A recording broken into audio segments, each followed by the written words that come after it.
Welcome to the 13th Annual Beacon Awards.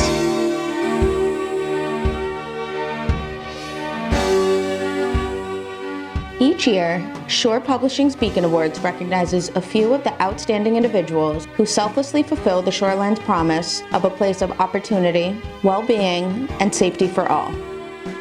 We've received hundreds of nominations for readers eager to share stories of friends, neighbors, and family members whom best embody the spirit of the community. From that deep pool of inspiring stories, we've selected these 14 exceptional citizens who serve as beacons of the community. Let's meet your 2025 Beacon Award honorees.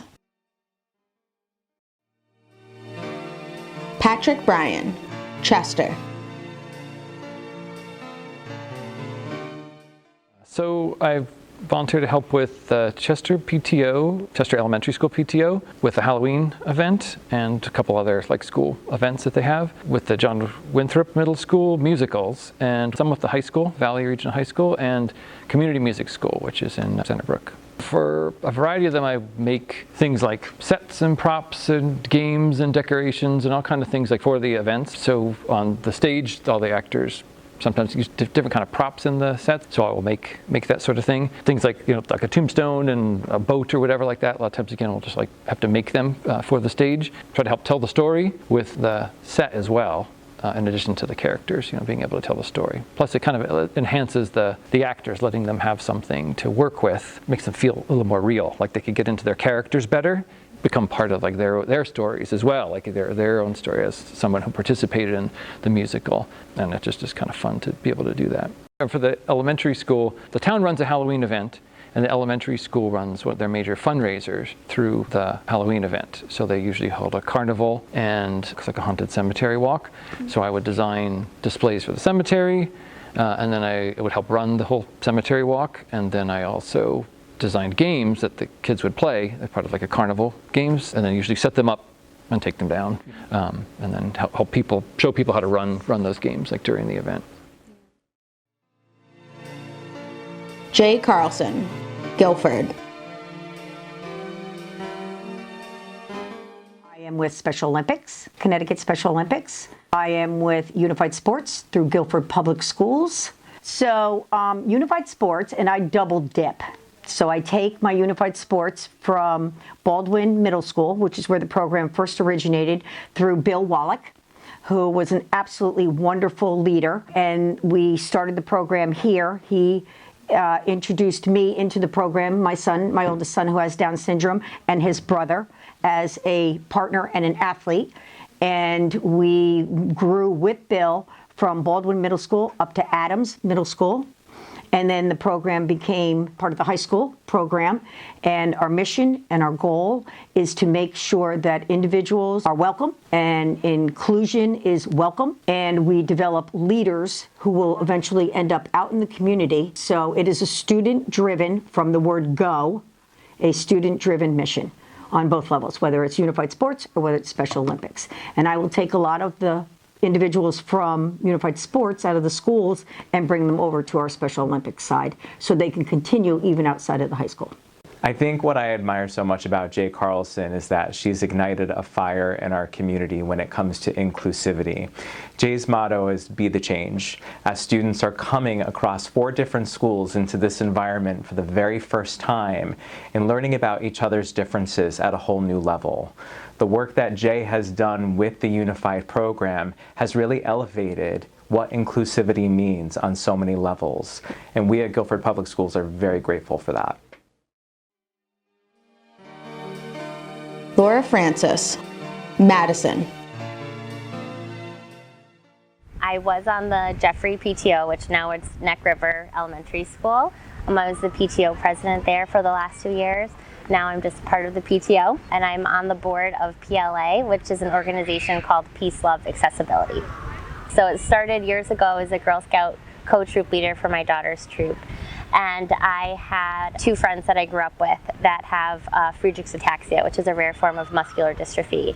And so we were learning about disabilities for one of their badges, and I had invited them and their mom to come to the surf club to explain what it was like to grow up with a physical disability. And their mom suggested that we borrow their wheelchair, and so that the girls can experience what it was like to be in a wheelchair. So we took it around the surf club, we took it around town, and the girls really saw places where things were accessible and where it wasn't. From there, we kind of formed an inclusion committee through the PTOs. And so that was probably the most recent place where we were able to really focus on making things more accessible in our schools and around town. For example, on this playground, we have accessible swings, and that satisfies the ADA compliance rule, but it's on sand, so nobody in a wheelchair could ever get to it. Really, the goal was to make the surf club accessible, because that's where all the kids in town play. You know, that's everybody can come, you know, elderly, anybody with mobility issues. If people could just think about when we're building infrastructure, when we're planning an event, making sure that everybody could participate. Tim Gannon, Killingworth. I'm currently part of the Parmalee Farm Committee, which oversees the property. Parmalee Farm is a town-owned property, 132 acres. I was chairman for 14 years, and I recently was able to pass that to somebody else, still on the committee, but not chairman anymore. So it's basically sat here until 2007, when one of our members, Peg Schofield, wanted to do a community garden. So I said, I'd like to be a gardener. Each year we do more and more. The farmhouse is the home now for the Historical Society, and we have events in the pavilion where we have weddings, parties, and concerts. We have pumpkin carvings, and lots of different activities have developed over the years. Other organization is the Killingworth Lions, which I've been a member for 43 years. I'm a past president of that group and on the board of directors for a number of years. The third organization was the Killingworth Chamber of Commerce. I was a founding member of that in 1988 when a group of us that had businesses in town, we needed a way of communicating with the people, and there was no chamber then. So a group of us got together, formed the Killingworth Chamber of Commerce. A few years ago, we merged with Middlesex Chamber of Commerce. Vincent Giordano, Branford. Currently, I am still a very active member of the Veterans Parade Committee for my 53rd year, actually. When I returned from Vietnam, I was parade marshal, and then I've been master of ceremonies of both the Memorial Day and the Veterans Day Parade ever since, so I continually volunteer there. Around the same time, returning from Vietnam, I joined the Branford Lions Club, and so I've been a Lion for all of those years, president and still an active Lion. I am just finishing up a 3-year term as president of the Pine Orchard Association. Those are my current volunteer activities. After the military, when I got back to the business, I joined our business association, the Association for General Contractors. After a year or so with that, I became president. I was on the board of the Blackstone Library for 8 years, 6 of those years as president. Then I was on the board at the Pine Orchard Yacht and Country Club, and 2 years as president there. I'm just recently, more than less, retired from our business, so I find myself with a little more time for volunteer work, so I am actively seeking to get involved directly with the town more often. I'd like to get more involved with that now that I have more time and I'm a little less associated with a business in town. Michael Lawton, Westbrook. So I'm working right now with 3 different organizations. One is called Bikes for Kids. It's a group that gets donated bikes, often ones that need repair. The volunteers repair the bikes and provide them to families in need. To date, almost 30,000 bikes have gone out. The second organization is Literacy Volunteers. So I'm a tutor with Literacy Volunteers. I have a student from Ecuador. I've also helped them develop some intake forms, both for new students and new volunteers. Before my work, people would fill out a paper application, and then the organization would have to enter that information into a computer, came up with a Google form, pretty straightforward way for someone to enter the same information That information, once submitted, automatically gets emailed to the organization. Just creates a lot less work for the staff there. The third group is the Shoreline Soup Kitchens and Pantries, and there I do a little bit of volunteer work for some of the Spanish-speaking guests. I've also been working on an app to facilitate check-ins. So these are people who come in for food once a week, present a card with a number on it, and that information is then used to register each guest. But it's time consuming, and in the wintertime it's cold, and so I've worked on an application with a tablet so that check-in process can be facilitated using QR codes for scanning and checking in. Chinzia Leteri, Clinton. So in Clinton, I volunteer with the Water Pollution Control Commission, and I'm also on Planning and Zoning, and I serve on the subcommittee for that right now for the Plan of Conservation and Development for the town. I also do Girl Scouts with my niece for the Westbrook Girl Scout Troop. I was very fortunate enough to be recently appointed by Governor Lamont to sit on the Connecticut Council of Environmental Quality. And I work on the environment, I work on infrastructure with the town, with the WPCC, planning and zoning. Obviously we work on improving regulations, but also seeing people who are coming in for applications to work on their homes or develop businesses in town. And so a lot of what I do really interlocks and intertwines with each other. So these are things that have always called to me, you know, whether it's working on the environment or working on improving infrastructure and business and climate and culture within this town, because not only is it going to benefit people that I've known for my entire life, but it's also going to benefit my family and hopefully the next generation. You know, infrastructural issues the town has had for, you know, quite some time was very important to address, and obviously then planning and zoning dovetails extraordinarily well with that. The environment at the state level has always been a passion of mine personally. So.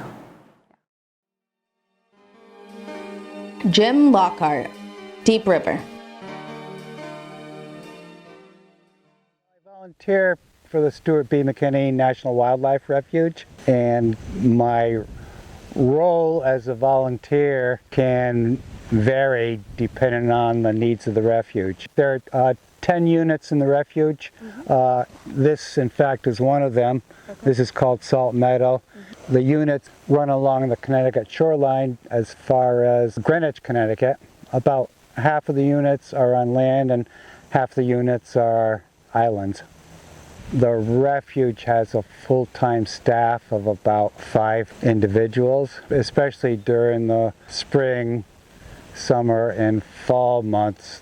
There is a real need for extra help. I spend a lot of time volunteering on one of the 10 units in the refuge, and that unit is Outer Island, which is off the coast of Brantford, and our volunteers greet visitors on weekends.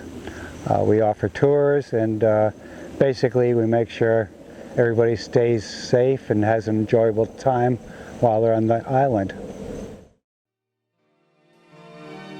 Michael Rafferty, Old Saybrook.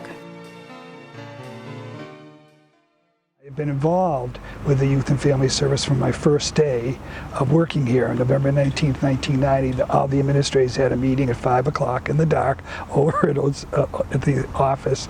And from there, I got very involved. And Gretchen Bushnell, who was a resident here, a teacher, a retired teacher, and I were the coordinators for Healthy Community, Healthy Youth, which was the benchmark of helping kids. And from there, I was placed onto, they asked me, would you go onto the commission? And I'm currently the chairperson of the Old Saybrook Youth and Family Service Commission. So my whole life has been involving working with kids in doing things that I think are healthy. I became very involved with all the activities. Any school that I was principal of or a counselor at, I was always at every event, always trying to make sure that the families knew that the schools cared and that we wanted to help any way we could through the kids or through the families. It's, you know, every minute that I can help someone, even at this point in my life, is very important to me. Doreen Shirley, Madison. I volunteer primarily with Scranton Public Library, where we're sitting right now. I'm the secretary of the Board of Trustees, and I am the co-chair of the Development Committee. Being the co-chair of the Development Committee means that my partner and I lead a team that are responsible for raising this year about $410,000 to support this library. We have 3 appeals. Those are letters that go out to the community 3 times a year. But we also have fundraising events like a raffle that we have in the winter. We have the Beachside Bash at the end of spring, beginning of summer. We have wine tastings, partnerships with businesses and restaurants. But our 2 big ones are the raffle and the Beachside Bash. So I want to champion literacy. Now that I no longer teach students to read, I wanted to transition into something that still supported and was a cheerleader for literacy, and that's why I'm here at the library. Bill Stableford, Madison. I'm very much involved with the Scranton Memorial Library. I'm on the Board of Trustees, have been since 2017. This, to me, is the heart and soul of Madison. I'm really invested in using this library and helping in whatever way I can. On the Board of Trustees, I'm on 2 committees. I'm on the Development Committee for fundraising. We worked on both the capital expenditures to renovate the library. We have to fundraise about $250,000 a year.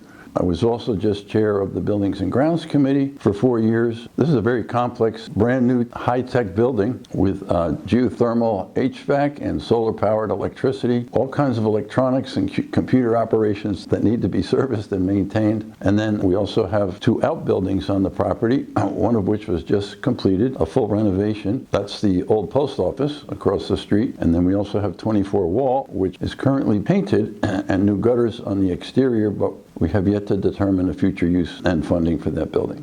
I'm also still on the board of directors of the Madison A Better Chance program. I've been on the board and volunteering there for over 25 years. I served as vice president for 3 years, president for 10 years, still involved with the program and supportive of bringing young boys of color to Madison to enhance their educational experience and help them move on to a college education and leadership opportunities in their communities.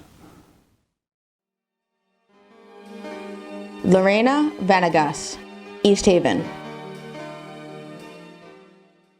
Encompassed a lot of fields, including public health, and through the years I volunteered to distribute food through different food pantries. I've worked in different community kitchens, connected to United Way. I've done volunteer work by being on like civic organizations and town boards.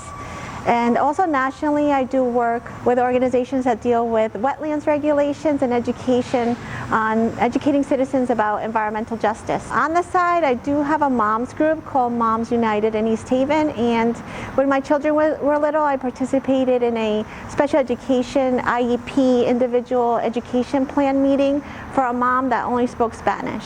And it was really eye-opening for me to be in that meeting and learn that we really don't have the knowledge as a mom of what special education law is and what our child can best benefit. So I started connecting one mom to another, that mom with a special needs child with another mom who speaks Spanish, so that they can connect and make sure they relay those resources to each other. In terms of my town, I think I love my town so much that I think that's why I run the gamut on different issues, and I just call it love in action. Whatever issue is important to you, whether it's health, whether it's education, there's a way and an avenue that you can be informed about and make your town better. Maureen Westbrook, Deep River. I'm involved in a few organizations right now. So the Community Foundation, I'll talk about them first. Community Foundation is a nonprofit organization that works with other nonprofit organizations in Middlesex County and supports these entities in their work. And it is possible through the generous donations from individuals and businesses who contribute through the Community Foundation. And then the Community Foundation turns around and works with eligible nonprofits, providing them support and resources. And every year there's a grant application process so that these entities can get funds to further their efforts in the community here in Middlesex County. And I currently serve as the chair of the board of the Community Foundation, so it's an honor to lead this organization. And I'm involved in the Deep River Cares Committee, so right in my hometown there. That is a smaller group, but they're also administered here through the Community Foundation. Their funds and their processes are handled through here, but it's really focused on local needs in Deep River. And again, it works with nonprofits who are doing great things in the community, but it provides them support and resources. Whether it's after school programs, the library, or the land trust, those are the groups that they work with. Middlesex Chamber of Commerce, I'm very involved there as well. They are the largest chamber in Connecticut with about 2,000 members that collectively employ 50,000 people. And then when I retired almost 3 years ago, I said, these were the 3 organizations I was going to continue to be involved in my retirement. Excited to be on the building committee for them now as they are embarking on a huge renovation of their Main Street office here, updating it for energy efficiency, access, technology, all those things, so that that historic building will be able to serve the needs going forward there. Christina Zaratny, Old Saybrook. I work with Empower, which is a nonprofit organization that supports children and young adults who've experienced the loss of a parent. And we support them in a couple different ways. One way is through community events where they get to meet peers that are just like themselves. And the other way is through a unique one-to-one mentorship program where we match them with adults who have also experienced the same type of loss. And it's really our goal is to show them that they're not alone in this loss and that their loss is going to be, even though it's a part of their story forever, they're going to survive it. I get to help them raise funds because we do all of our programming for families at no cost. So I've been able to chair a gala every year for the last 3 years at AquaTurf. We've raised over $125,000 just for families in Connecticut and to help continue that programming for them. It's just so amazing. I also volunteer with my son's schools. For my oldest son, I'm the PTO president at his school, and for my youngest son, I'm a past president at their school. And I just really love getting involved in their community and making the school a better place, not only for my own kids, but for all the kids that go there, and the teachers too, of course. We've heard what these honorees do for the community, and now let's hear how that service rewards them. I think people need other people. And I tried in very many ways to instill with kids that they were valuable. And how can you help someone else?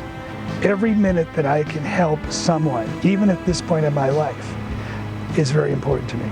Like, how can you help those people locally, the ones right in your backyard? I think these organizations really do that well. And so I love being able to say there's somebody right in my backyard that nobody even knows needs help, but they're getting help through these organizations. This was not wasted time. It really lit up people's lives. It gave them hope just by reaching out and connecting with them. Even given the extreme differences in our lifestyles, that yes, we could really help people. We could do some good. It takes so much more than just a single person, and we are all here because we love this town, and we all have those supportive families who are making it happen for us. But you can also see the passion that everybody has in wanting to complete projects, wanting to see progress within our town. Through my involvement with the Parmalee Committee, the Chamber, and the Lions Club, got to meet a lot of great people. So, not overly surprising for those that volunteer, but enjoyable. It can only be done by a supportive network. People around me, like, there's not just one person. It's a wide network. And the thing about volunteering is that when you affect one person, that person's very likely to help another person. That's the beauty of it. And I think that it's great for them to volunteer. It's everybody. If everybody just did a little bit, it's like, it makes such a big difference. It's just helping everybody realize how they can be a part of that. Because then everybody feels good. It feels good to help, and then people want to keep going. Well, it's absolutely true that you get more than you give, that the benefit of doing something that you're passionate about is greater than I realized it was going to be. And I know that sounds kind of hokey and everybody says that, but that's because it's true. I think I just always wanted to help people and be a part of their story. Sometimes you don't even know the impact that you're having on somebody until maybe later, or sometimes you never know, but just knowing that I know I had an impact on them makes a difference. The most meaningful part of my life. It's part of my identity. It just comes naturally to me. I'd like to know if I left the world a little bit better while I was here. I do what I can. It's such a rich group of backgrounds and knowledge and people, and to see that work in tandem with everybody else's knowledge and information is really impressive. We love this town, and we want the best for this town and for the people who live here, and not only for us, but for that next generation and for our children, or in some circumstances, grandchildren. So when you're volunteering, what happens is that you're the one actually gaining more sometimes than the other person who's receiving. And it'll make you feel good, it'll make you sleep good at night, and just knowing that you were able to help somebody else.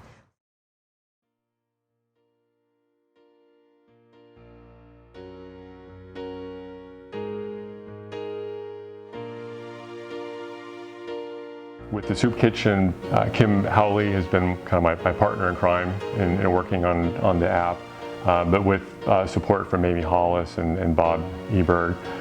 Literacy volunteers Susan Graves and Joanne Argersinger, I work closely with them on developing the intake forms. At Bikes for Kids, Dave Fowler and his wife Lynn, and just all the tremendous volunteers have really made this work possible and enjoyable. I would like to thank our Vice President, Virginia Balté, and she's been a great mentor. Also like to send my appreciation to the people who staff the refuge here at Salt Meadow. Rick Poppin, he's the refuge manager. Sean Roche, visitor services manager. Chris Vagos, she's the refuge biologist. And Sean Healy. I've enjoyed many years work with them, and I look forward to working with them for many more. Well, obviously my husband and my daughter, also just my fellow commission and committee members.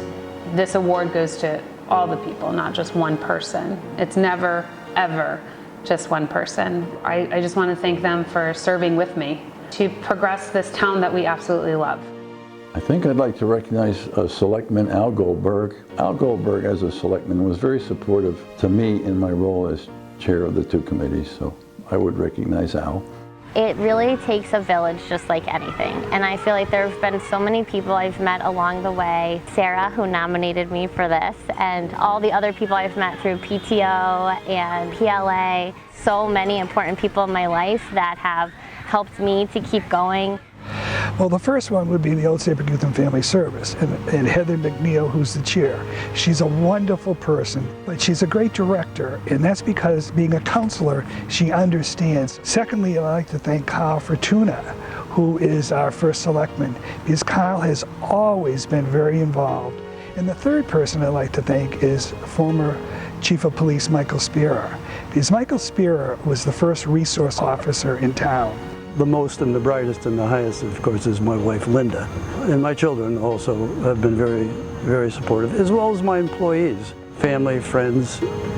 They all recognize in one way or another what you do. Laura Traver from John Winthrop for actually just letting me help out with the musicals and the sets there. And Anastasia Littlefield, she's from Community Music School. They've made me feel like I'm part of their team. Mary DeDuke for nominating me for this award, for which I am very humble. Maria Barnico, who was the person who nominated me to be a board member, so I'd like to thank her. But I'd really like to thank all the teachers, particularly in the Madison Public Schools, who work tirelessly every day to spread a love of literacy. I have an amazing support system, but I think it all stems from my mom, because my mom was the kindest and most thoughtful person I've ever known, and I just know that I do my work to make her proud. I know my family and my friends and my colleagues, they are so supportive of me, and they are always there to lend a hand, so I can't thank them enough.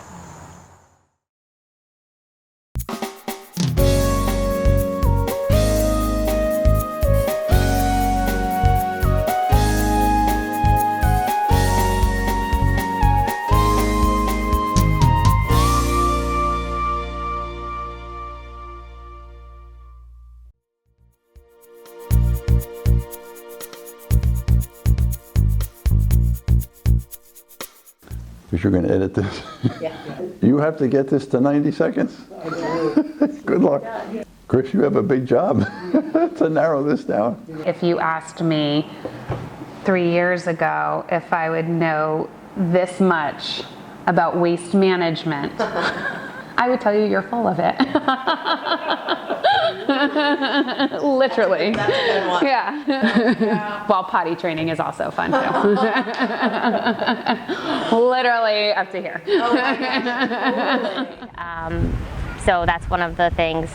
Sorry, can I start again? Yes. What was the question again? Yeah, I'm absolutely. I'm gonna read that like, You're gonna be here all night. I know, I'm so anxious. That's okay. That's okay.